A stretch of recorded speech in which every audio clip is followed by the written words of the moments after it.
So you are familiar with Momodora, right? Yes. Kind of wanted to pick this one too because I just beat uh Momodora Reverie Under the Moonlight.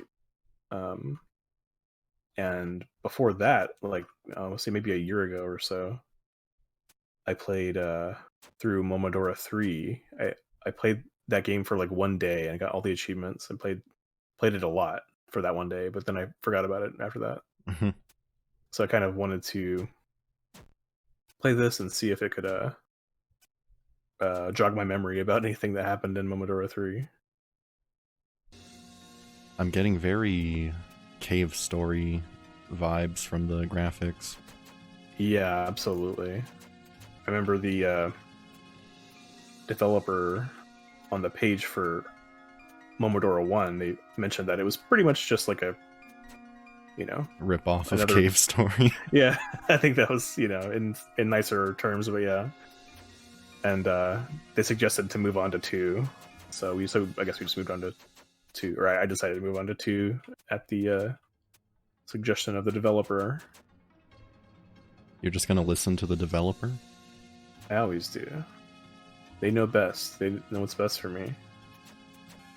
I think it's the blocky heads and the tiny bodies that makes me think of Cave Story.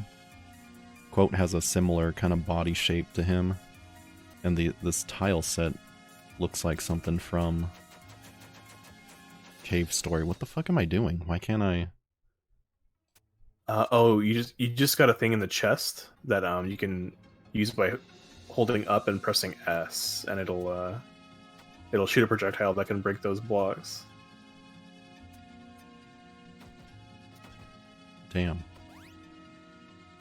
The way the character looks and the tiles and like even the layout of the tiles, the way it's like randomly, they have like the interchangeable tiles thrown in there to make it look more varied. It's very, very Cave Story-ish. Are you a fan of it because you were a fan of Cave Story? Probably. I do remember liking 3 a decent amount for, it's a short game, but I was like, this is a nice little Cave Story-esque game, and it was a fun little playthrough. Pretty hoppin' music. Yeah, it's good. Kind of in contrast to Cave Story's retro OST. That's true, yeah. Chiptune. Mm-hmm. But, bro, I'm a little girl with a flower. The fuck? Yeah. No, I want to be a little boy with a fucking gun. I do remember in Momodora 3, you could pick a boy or a girl, but I mean, I don't remember if it affected anything. So do you have any idea when this came out? Because the itch.io page says published 2014, but I saw a copyright for 2011. Unless that copyright is for the first game. I don't know. I would go 2011, but I'm not sure on that. I saw this game's page recommended using anti-micro, which was pretty funny. Oh yeah. Like, not even gonna bullshit you, fam, just go straight for anti-micro. Yeah, that's funny. I wish more games that lacked controller support would link to anti-micro or mention it or something as a workaround for no controller support. Especially when it's a platforming 2D kind of game where it's best played with a controller. Right. I think Disaster Squad's right. 2011 and then added to itch in 2014 sounds like a pretty good assumption, because it sounds like the itch.io page for 2 sounds like it's saying, here's this game that I made a while back or whatever. That's the tone that it had, if I remember correctly. Yeah, I kind of hate that. I wish you could edit the publishing date. Or I don't know, it might be abused on itch.io, but make it the actual date the game was first published, not just to itch.io.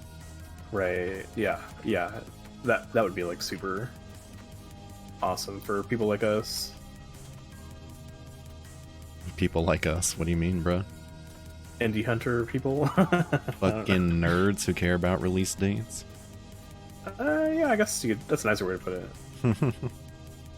Disaster Squad says this was made in Game Maker, and in my experience, controller support is a bitch in it, especially 2011. Oh, okay. That's believable for sure. You'd think a game engine would prioritize implementing easy addition of controller support, because it's... Well, maybe back then not so much, but nowadays, like, everybody expects controller support in basically any game anywhere on any website. Yeah, I think it was after, like, the Xbox 360 controller was so popular, and it was just, like, really connective with, like, Windows at the time, and games started making it standard to include support for 360 controllers. Yes. Hey, just said a curse word at me. Said fuck. What the fuck? Yeah, I cannot believe it. I thought this was a children's game, bro. No, it's for adults. Oh shit, this guy's good. Oh, get the fuck out of my way, bro. That's kind of, It's a little shocking. Yeah, it feels a little out of place for this game. That's so cutesy and reminiscent of Cave Story, a very cutesy, not curse-wordy game. Yeah, definitely. Yeah, I could do without the screen shake. That's true with like a lot of games, honestly. I think a lot of games overdo it just for like effect or to make it feel a certain way. The other day I was playing Enter the Gungeon, and like there was a room with a whole bunch of explosive barrels. I shot one and they all exploded. And I could not like I took a hit from something. I didn't even see what it was because the screen was shaking all over the goddamn place. And then your computer exploded. Yeah, and that was really the kicker. I was like, oh man, there goes my computer. Who is this dude? He just comes out of nowhere. That's a good question. The only story you get in these games is like what you can get from the environment and like the random NPCs you run across. It's kind of like Dark Souls. I know that the comparisons to Dark Souls is like played out or whatever, but it does have a very like hands-off kind of approach, except for the NPCs, I guess. When I played through Reverie recently, it's weird. It struck me as like easy and hard at the same time in like different ways, and I seem to remember that being the case about 3 as well. Like sometimes like you just die, like you have to figure out a pattern, or there's an enemy that does a lot of damage or something like that, or you don't know that there's spikes in a certain place. You just die. But like once you get the hang of stuff, like it feels easy. So I don't know. I guess I kind of nailed it with the balance in these games, because it does feel good. Never managed to get the game running at a proper speed, huh? I believe the page did mention something whack about the game speed going on, and they had so many workarounds listed. It was kind of ridiculous and hard to believe that there'd be so many problems with what is looking like such a simple game. I know. I thought the same thing. I was like, when I was thinking about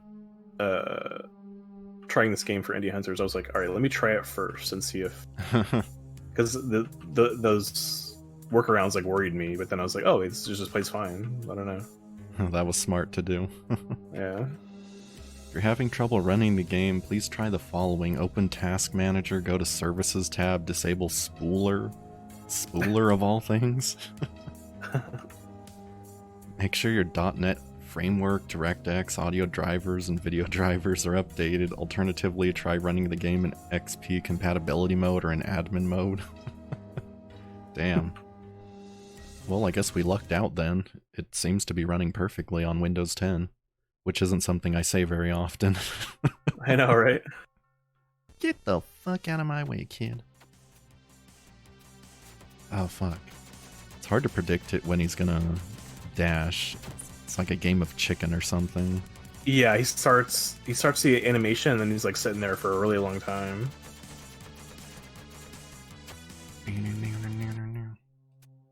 Has good boss music.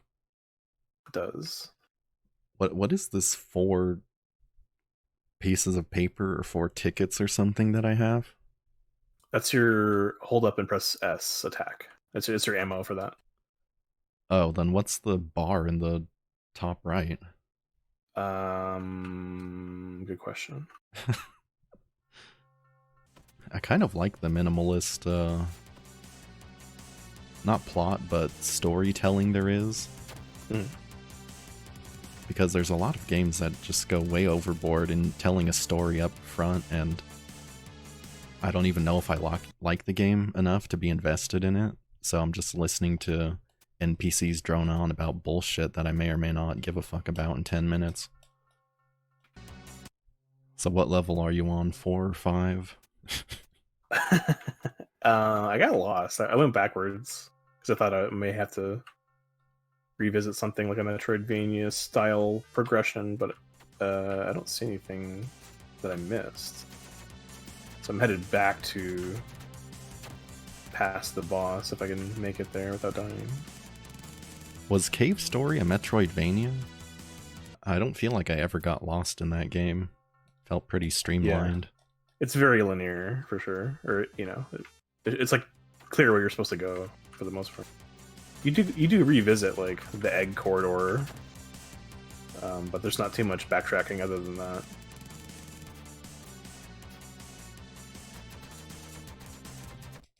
Damn, yes, did it.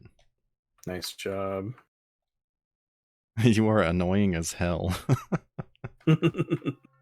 What a jerk. Well, so are you. What's the significance of the leaf? I think it's your weapon. I think you're swinging a leaf, and it has like purification powers. I know that in the 4th game in Reverie, you use a leaf as a priestess to like purify enemies or something, their souls. I don't know. It's like some kind of holy weapon. Smite the sinners. Or they're just Canadian. Or yeah, maybe that's it too. I don't know. God damn, what are you up to? I'm fucking stuck. There's a jump up here I can't make. Same. Like right here. I was looking for secret blocks and throwing my tickets at these holes. You see these holes all around in the walls? Yeah. But nothing seemed to happen. Maybe you did go back, correct? I did find those statues. Like there's a statue in that area that you were in, and then there's like one before the boss on the right side, I think. This game is hard. Bruh. Yeah, it's hard because we can't beat it in 30 minutes. Oh wait, no, you can. So if you go back to the beginning, for some reason my cards can go through the blocks that are down there now. So I guess that's what you're supposed to do. Beginning of what? The game? Yeah, like basically like the second screen over. It's just a love letter, never mind. It's not progress. I'm sure it's something obvious we're missing, which makes us look like cool fly gamers. Well, I found a new area. I mean, if you go back to the beginning, there's a couple places where you can use your cards going through blocks to break some blocks. Like if you go to where we started and go all the way right, there's like a bell and a series of blocks you can use your cards on now. I do like that your character is a 1x1 cube. Yeah. And fits in 1x1 spaces. Yeah.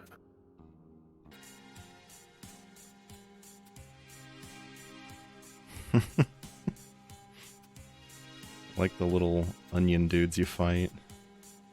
Yeah. Looks like the rabbit question mark from Soft Halloween. Oh, that's right. Okay. Hey, it's a feather. Just like another game we like. That's right. It is just like that other game. Oh shit, bro. That's crazy. The area is very dark, like another area from the other game. Roguelite. That's right. This game gets a lot more manageable with a couple love letters, though. 2 hearts is pretty rough. I don't know if you're in it, but this area I'm in is pretty interesting. It's like you're inside a mansion or something. Oh, I haven't gotten there yet. Quite the contrast with the ancient ruins we were just in. Oh, and my bar went up to 2. I guess, I don't know. They look like the particle effects for when you pray, but I'm not totally sure what it does when you do. Shit. But yeah, that was really good. Yeah. Glad to check that out. Lots of fun.